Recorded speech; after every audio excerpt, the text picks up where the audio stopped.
વડોદરા શહેરના પુરા વિસ્તારમાંથી વીજ બિલ અંગેનો ચોંકાવનારો મામલો સામે આવ્યો છે. એક દુકાનમાં નવું વીજ મીટર લગાવ્યા બાદ રૂપિયા 78,650.44નું બિલ આવતા દુકાનદાર સહિત આસપાસના વેપારીઓમાં ભારે ચકચાર મચી ગઈ છે.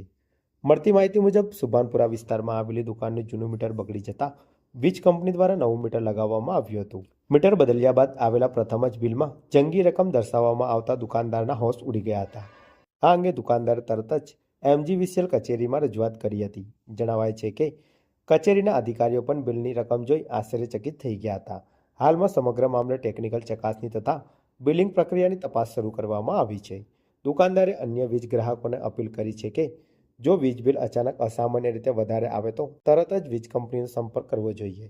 સાથે જ મીટર રીડિંગ, જૂના બિલ અને વપરાશનો રેકોર્ડ સાચવી રાખવો જરૂરી છે. આ ઘટનાએ શહેરના વીજ ગ્રાહકોમાં ચિંતા ઊભી કરી છે. હવે તપાસ પૂર્ણ થયા બાદ બિલ વધારાનું સાચું કારણ શું સામે આવે છે તે જોવાનું રહ્યું. હલો વડોદરા, મારું નામ અજય વાડા છે.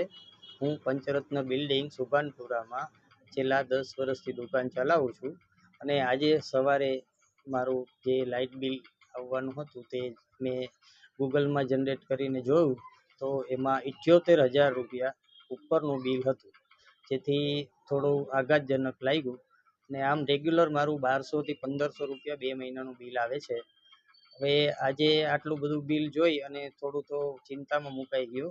અને સવારના પછી હું GEBની ઓફિસે અલકાપુરીમાં પટેલ સાહેબની મુલાકાત લીધી અને એમને મને સારો રિસ્પોન્સ આપ્યો. અને એને એવું સ્વીકાર્યું કે અમારા જે કર્મચારી ત્યાં રીડિંગ લખવા આવે છે તેમની ભૂલના કારણે આ બિલ જનરેટ થઈ ગયું છે.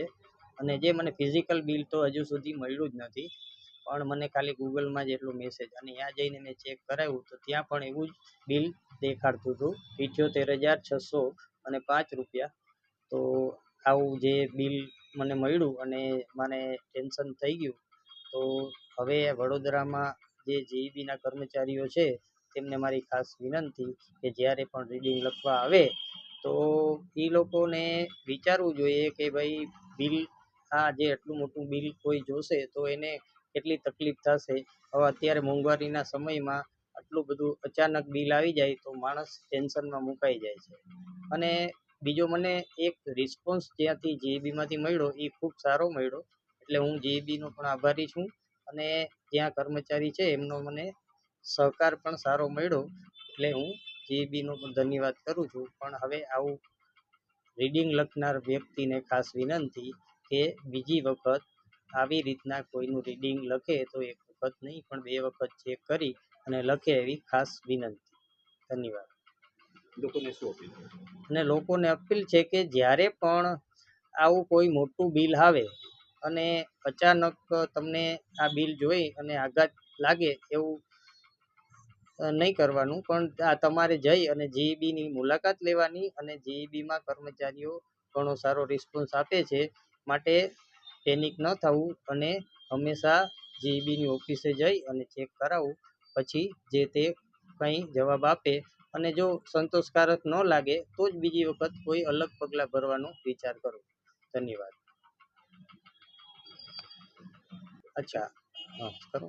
GEBમાં જો તમારી ફરિયાદ સાંભળવામાં ન આવે અને એનો લોકોનો સારો રિસ્પોન્સ ન હોય તો પછી તમે બીજા પગલાં તરીકે તમે કોઈ મીડિયાનો સહારો લઈ શકો છો અને એની સામે લડત કરી શકો છો. બાકી GEBનો રિસ્પોન્સ આમ જનરલ સારો જ મળે છે એવી મને આશા છે કે ભવિષ્યમાં આવું બિલ કોઈને ન આવે. Thank you.